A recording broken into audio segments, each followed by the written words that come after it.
暑くて南の島みたいな感じです。最後まで見てください。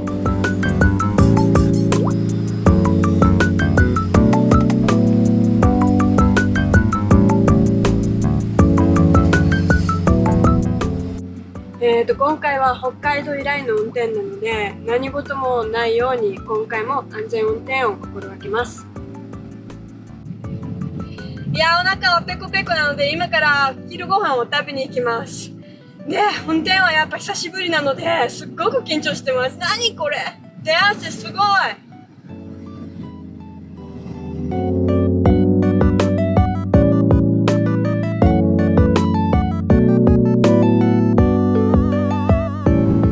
奄美大島のグルメといえば京阪。奄美空港の近くにある日桜という京阪専門店を見つけて、これは行くしかないってことでワクワクしながら向かってみました。豚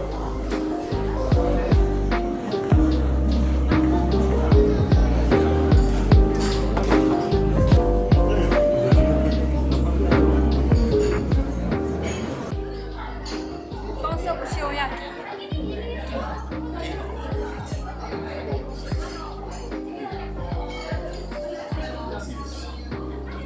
これはビールに合うな。今日は運転やからビールなしで仕方ない。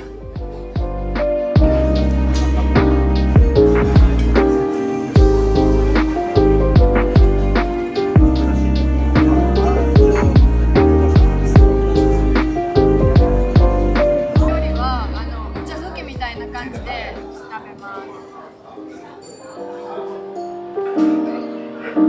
ス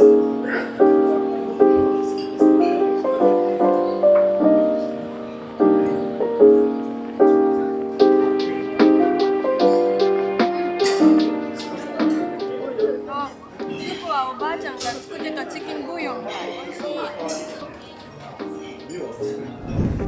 お腹も満たされたところで今回の旅のプランを簡単に説明すると、まずはここ奄美大島を数日かけて車でぐるっと一周しながら観光して、その後はまた飛行機に乗って与論島に移動して数日間観光する予定です。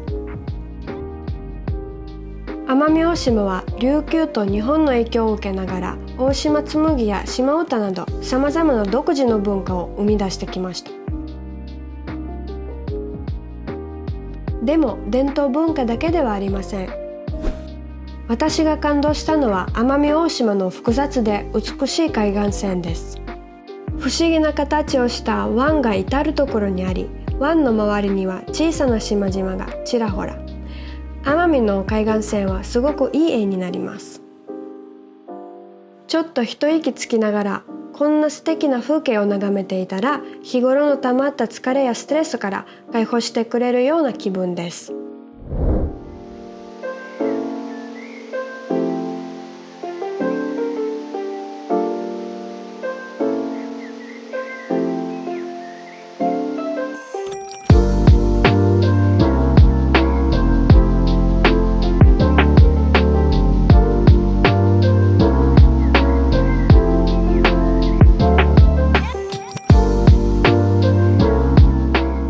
こんな美しい島だからこそドローンを使って島の魅力を映像にたくさん残したいと思い張り切っていたら、まさかの展開が。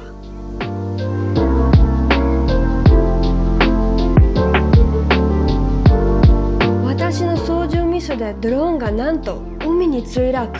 もう大ショック。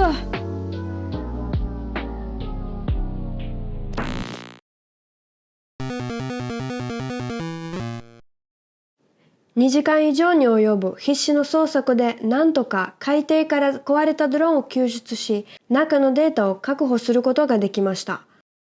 本当、不幸中の幸いとはこのことです。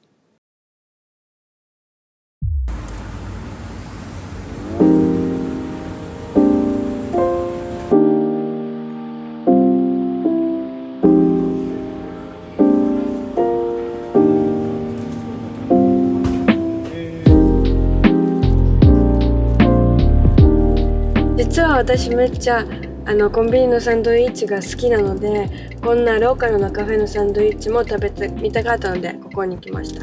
さて食べてみましょう。はい、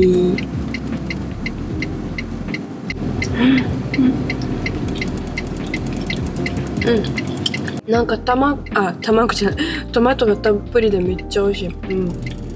コンビニはちょっと少ないからめっちゃフレッシュで美味しい。やっぱり卵サンドも買いました。奄美大島の美しい自然は亜熱帯地域の風景が広がり、さまざまな珍しい動物や植物に出会うことができます。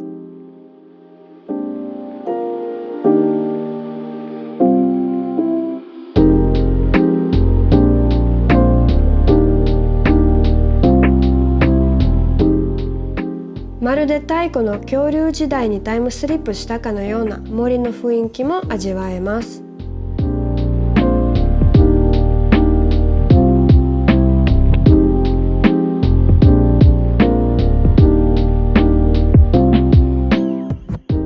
奄美の固有種の代表といえば奄美のクロウサギですね。絶滅危惧種のため実際に出会うのは非常に難しいですが、ドライブ中にクロウサギちゃんに注意の標識を森の中で 1,2 度だけ見かけました。こんな珍しい標識に出会えるなんてなんだか得した気分でした。奄美大島は相撲が人気な地域であることを知りました。そこかしこの集落や学校に土俵が存在し、祭りなどを通して子どもの頃から本格的な土俵の上で相撲を取る機会があり、そのような文化的背景もあって奄美大島には相撲ファンが多いことに気づかされました。2023年現在、明成関を筆頭に12名の奄美出身の力士たちが活躍しているそうです。いつか両国国技館の升席やたまり席で相撲観戦することが私のまだやり残していることの一つです。ちなみにですが、今年ウクライナ出身力士としては初の関取になった獅子という力士がいます。相撲好きな方はぜひ応援よろしくお願いします。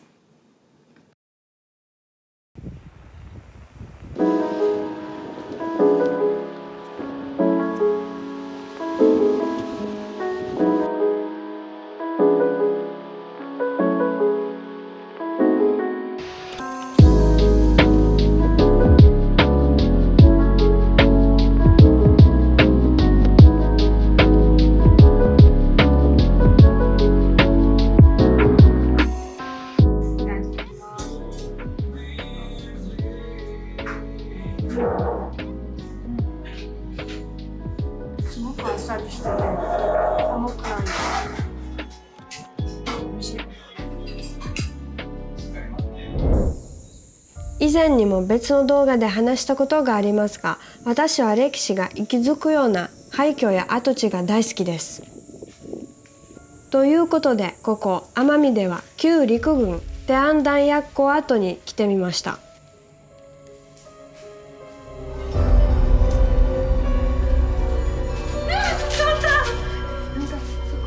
頭入れたらっていうなんか音して。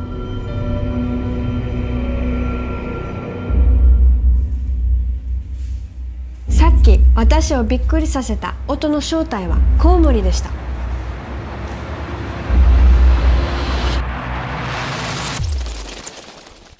こんな絶景の海岸が広がる島でシュノーケリングしないわけにはいきません。奄美大島はウミガメとも簡単に出会えるらしいので、ワクワクしながら海に潜ってみることに。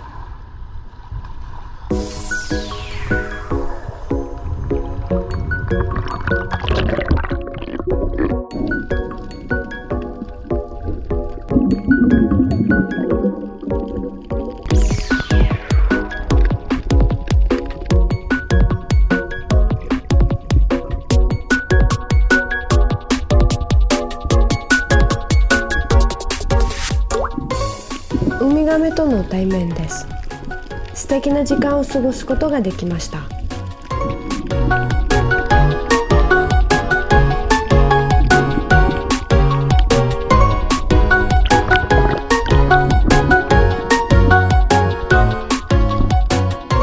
奄美大島は無料でシャワーが使えるビーチが多いので非常に助かります。けど今回奄美大島に遊びに来て残念だったのは温暖化の影響もあってなのか、サンゴが死滅していて海の中はどこも寂しい状態でした。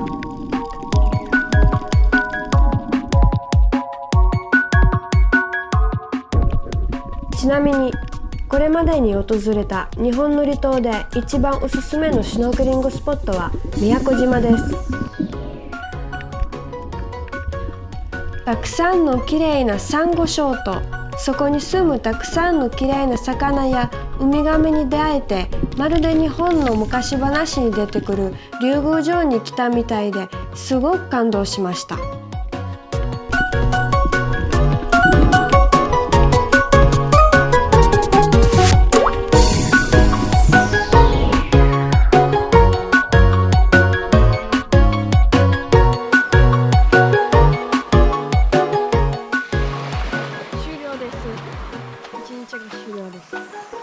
ほぼまだちょっと食べに行きます。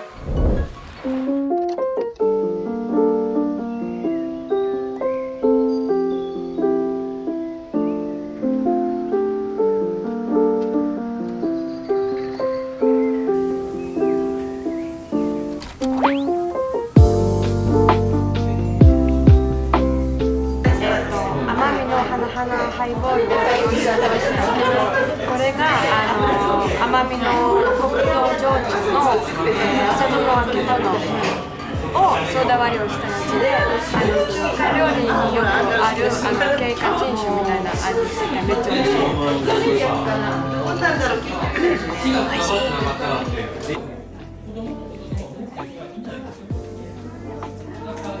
はい、これはイラブチで味噌で食べます。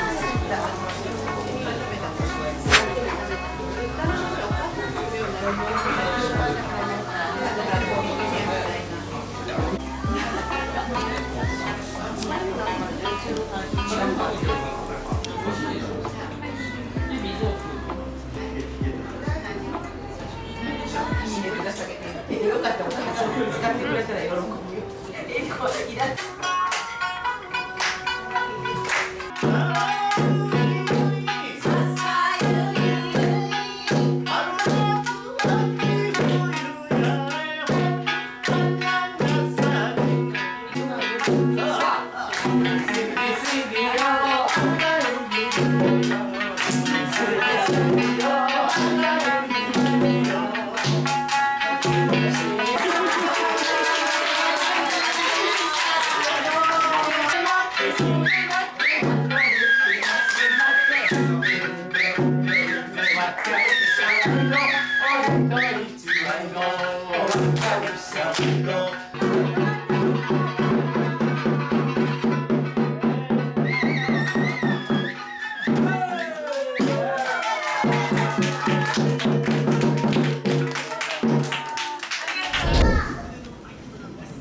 与論島、それは鹿児島県の最南端の島で、ここからは沖縄本島最北端の辺戸岬がはっきり見ることができます。この島はかなり小さくて、車で1時間あれば一周できてしまいます。与論に着きました。走る走る俺たち、流れる汗もそのままにバラ。道中、島バナナと水レモンを売っている農家さんに遭遇しました。あ、匂いしたい。匂いする？なんか土の匂いがする。U ターンしてから来て。はい。町の信号機のそこまで行くから。わかるか？はい。ついていきます。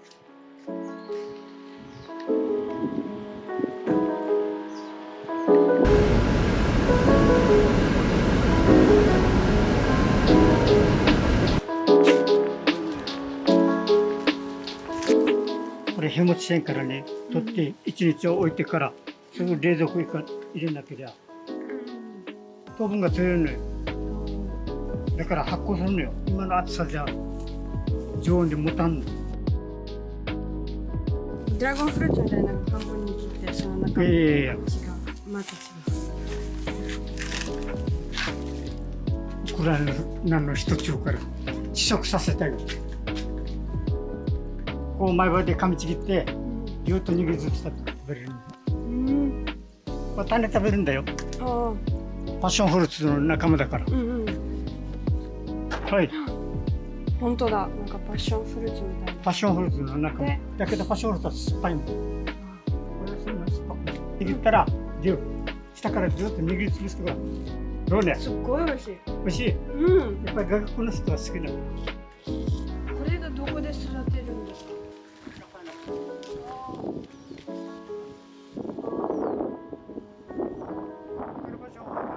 ありがとうございました。本当にいろいろ面白い話できて、初めて水レモン食べてなんか感動しました。ありがとうございます。はい。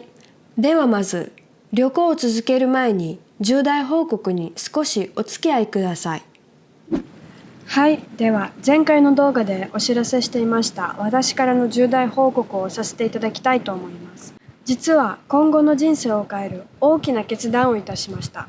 それはですね、この度仕事を辞めて日本を離れることを決意いたしました。2022年に起きたロシアによるウクライナへの軍事侵攻以降、私が思い描いていたライフプランがむちゃくちゃになって、数年先の未来でさえも想像することが難しくなりました。人生はどれだけ予測不可能かを痛感し、明日があることを当たり前だと思わず、毎日を大切に生きていかなければならないと考えさせられる日々を送っていました。この数年間、コロナや戦争の影響でウクライナにいる家族に全く会えてないため、ウクライナに戻って大切な家族と一緒に過ごしたいという思いも今回の決断に至った理由の一つでもあります。そして後々後悔したくない気持ちがあり、学生の頃からしたかった職業にチャレンジしたくて、今はオンラインで日々勉強中です。新しいキャリアの道に進むことを決断しましたので、いつかまた皆さんに詳細を報告できればなと思っています。そして最後にもう一つ、ウクライナに帰る前にしておきたいことがありまして、今せっかくアジアにいるのだから、バックパッカーとしてアジアを旅して自分の今後の人生のために見聞を広めながらウクライナを目指すことにしました。私のアジア珍道中の旅をお楽しみに。日本での5年間は私にとってとても貴重な時間になりました。私にとって日本は第二のふるさとなので、いつかきっとまた日本に戻ってきたいです。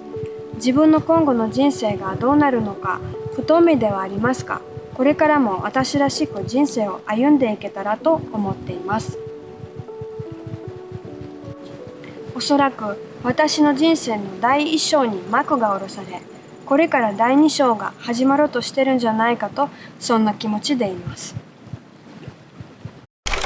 このチャンネルを見ていただいている視聴者の皆様に心から感謝の気持ちをお伝えするとともに、引き続きこのチャンネルの応援をしていただけると嬉しいです。今後ともごひいきのほど何卒よろしくお願いいたします。それではパパ。与論島での宿泊先はプリシアリゾート与論。2年前に経営母体が変わり、今年6月にリニューアルオープンを果たしました。大規模なリノベーションによってこんなに綺麗なお部屋に泊まることができました。地元の人たちの話によれば、このホテルのおかげで島の観光が盛り上がってるみたいです。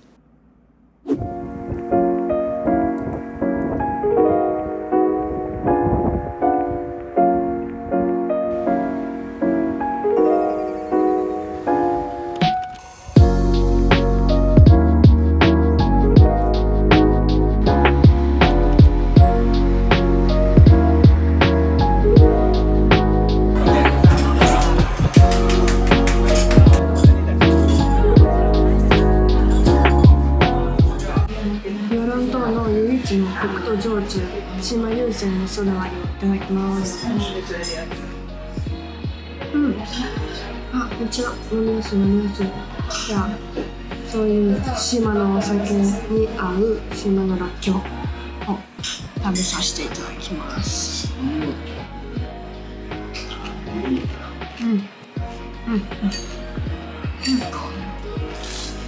いい感じ。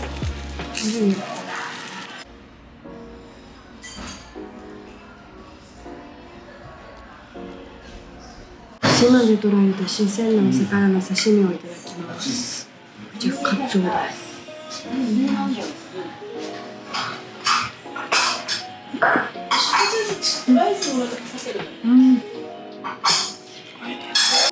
舞台。熱いね。いいね。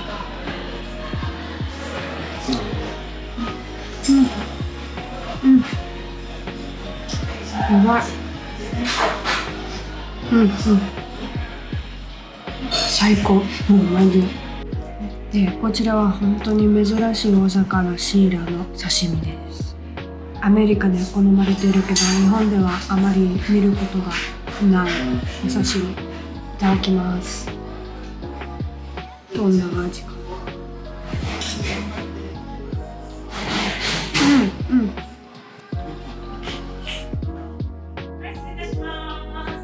すごく柔らかい味。おずく天ぷらです。なんか外はサクサクで中はもちもち美味しい。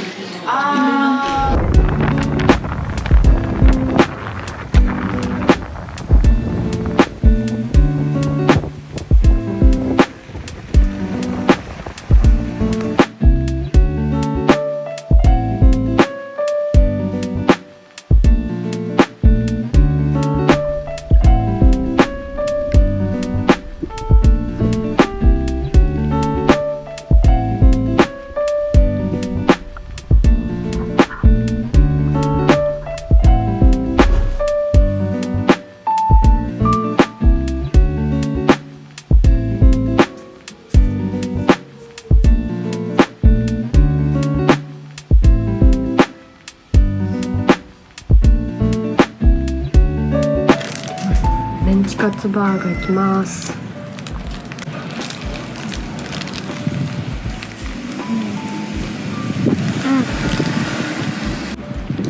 このソースにいろんな薬草が入ってるみたい。この白いのとにかくめっちゃ美味しい。重くないし全然いい感じ。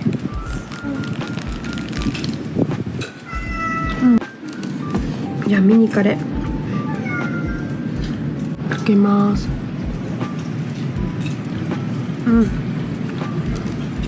おいしい。なんか薬草の香りめっちゃ感じる。いい感じ。今日は旅行の最終日です。楽しみましょう。イエーイ。いつ帰るの？明日。そう。島バナナ。面白いね。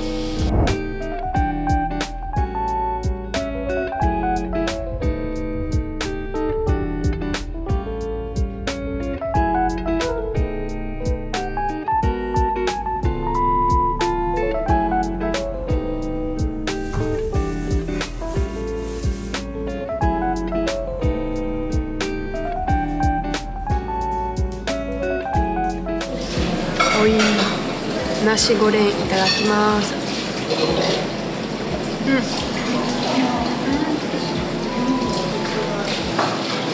なんか面白いし、すごくなんか東南アジアの味。いい感じ。スパイスがめっちゃ効いてる。唐揚げもめっちゃ美味しそう。いただきます。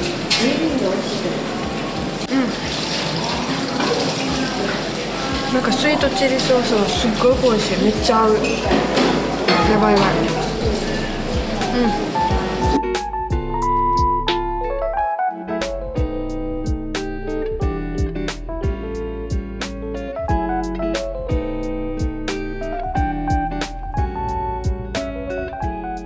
はい、この旅の最終目的地であるヨロン駅に着きました。